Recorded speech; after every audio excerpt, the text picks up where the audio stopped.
ಈಗ ನಾವು ಚೌಕಳಿ ಬಿಲ್ಲೆಗಳ ಸಹಾಯದಿಂದ 12ರ ಅಪವರ್ತನ ವೃಕ್ಷವನ್ನು ಕಂಡುಹಿಡಿಯುವುದು ಹೇಗೆ ಅಂತ ಹೇಳಿ ಕಂಡುಹಿಡ್ಕೊಳ್ಳೋಣ.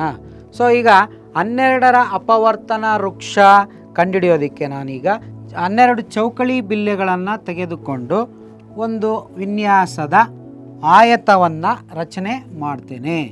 ಸೊ 12 ಅನ್ನೋದು ಭಾಜ್ಯ ಸಂಖ್ಯೆ ಆಗಿರೋದ್ರಿಂದ ನಮಗೆ ವಿವಿಧ ವಿನ್ಯಾಸದ 2ಕ್ಕಿಂತ ಹೆಚ್ಚು ವಿನ್ಯಾಸದ ಆಯತಗಳು ಬರುವಂಥ ಸಾಧ್ಯತೆಗಳಿದ್ದರೂ ನಾನೀಗ ಒಂದು ವಿನ್ಯಾಸದ ಯಾವುದಾದರೂ ಒಂದು ವಿನ್ಯಾಸದ ಆಯತವನ್ನು ನಾನೀಗ ರಚನೆ ಮಾಡ್ತೇನೆ. ಸೊ 2 3 4 5 6. ಸೊ ಈ ಒಂದು ವಿನ್ಯಾಸದ ಆಯತವನ್ನು ನಾವು ಗಮನಿಸಿದಾಗ ನಮಗೆ 2 × 6 ಎಂಬ 2 ಅಪವರ್ತನಗಳು ನಮಗೆ ಇಲ್ಲಿ ದೊರಕುತ್ತವೆ. ಸೊ ಮತ್ತೆ ಈ 2 ಚೌಕಳಿ ಬಿಲ್ಲೆ ಮತ್ತು 6 ಚೌಕಳಿ ಬಿಲ್ಲೆಗಳಿಂದ ಮತ್ತೆ ನಾವು ವಿವಿಧ ವಿನ್ಯಾಸದ ಆಯತಗಳನ್ನು ಈಗ ರಚನೆ ಮಾಡೋಣ. ಸೊ 2 ಚೌಕಳಿ ಬಿಲ್ಲೆಗಳ ಸಹಾಯದಿಂದ ಕೇವಲ ನಾವು ಎಷ್ಟು ರೀತಿಯ ಆಯತದ ವಿನ್ಯಾಸಗಳನ್ನು ರಚನೆ ಮಾಡ್ಬೋದು?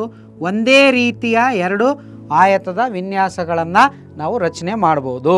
ಸೊ ಏಕೆಂದರೆ ನಿಮ್ಗಾಗಲೇ ಗೊತ್ತಿರೋ ಅಂಥದ್ದು 2 ಒಂದು ಅವಿಭಾಜ್ಯ ಸಂಖ್ಯೆ ಆಗಿರೋದ್ರಿಂದ ಸೊ ನಾವು ಈ 2ಅನ್ನು ನಾವೇನು ಮಾಡ್ಕೊಳ್ಳೋಣ, ಒಂದು ವೃತ್ತವನ್ನು ಹಾಕಿ ಇಟ್ಕೊಳ್ಳೋಣ. ಏಕೆಂದರೆ 2 ಒಂದು ಅವಿಭಾಜ್ಯ ಸಂಖ್ಯೆ ಆಗಿರ್ತದೆ. ಸೊ ನಂತರ 6 ಚೌಕಳಿ ಬಿಲ್ಲೆಗಳ ಸಹಾಯದೊಂದಿಗೆ ನಾನೀಗ ಸೊ ಆಯತದ ವಿನ್ಯಾಸವನ್ನು ನಾವೀಗ ರಚನೆ ಮಾಡೋಣ. ಸೊ 3 4 5 6.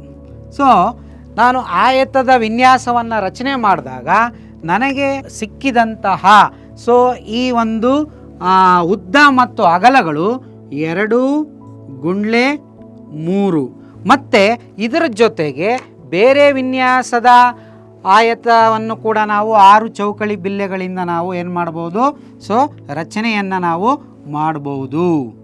ಸೊ 2 3 4 ಸೊ 5 ಮತ್ತು 6. ಸೊ ಇಲ್ಲಿ ನಮಗೆ ದೊರಕಿದಂತಹ ಉದ್ದ ಅಗಲಗಳು ಸೊ 3 × 2.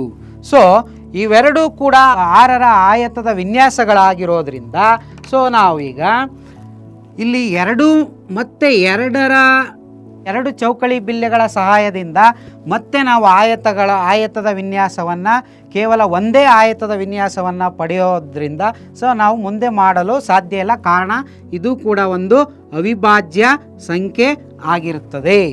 ಸೊ ಮತ್ತೆ ಇಲ್ಲಿ ನಾನು 3ಅನ್ನು ಗಮನಿಸಿದಾಗ ಸೊ 3ರದು ಕೂಡ ಸಾಧ್ಯವಿಲ್ಲ. ಸೊ 3 ಚೌಕಳಿ ಬಿಲ್ಲೆಗಳಿಂದಲೂ ಕೂಡ ನಾನು ಹೆಚ್ಚು ಆಯತಗಳನ್ನು ರಚಿಸಲು ಸಾಧ್ಯವಿಲ್ಲ. ಏಕೆಂದರೆ 3 ಕೂಡ ಒಂದು ಅವಿಭಾಜ್ಯ ಅಪವರ್ತನವಾಗಿರೋದ್ರಿಂದ ಸೊ ಈ ನಮಗೆ ದೊರಕಿದಂತಹ ಎಲ್ಲ ಅವಿಭಾಜ್ಯ ಅಪವರ್ತನಗಳನ್ನು ಸೊ ಒಂದು ಕಡೆ ಗುಣಕ ಚಿಹ್ನೆಯಿಂದ ನಾವು ಬರೆದು ಅದರ ಗುಣಲಬ್ಧವನ್ನು ನಾವು ಕಂಡಿಡಿದಾಗ ಸೊ 2 × 2 2 4 4 3 12. ಸೊ ಹಾಗಾಗಿ ನಾವು ಏನಂತ ಹೇಳ್ಬೋದು, ಸೊ 2 × 2 × 3 12ರ ಅವಿಭಾಜ್ಯ ಅಪವರ್ತನಗಳಂತ ಹೇಳ್ಬೋದು. ಸೊ ಇದನ್ನು ನಾವು 12ರ ಅಪವರ್ತನ ವೃಕ್ಷದಲ್ಲಿ ಅಮೂರ್ತ ವಿಧಾನದಲ್ಲಿ ನಾವು ಈ ರೀತಿಯಾಗಲೂ ಕೂಡ ನಾವು ಮಾಡಿ ತೋರಿಸ್ಬೋದು. ಸೊ 2 × 6 2 6 12.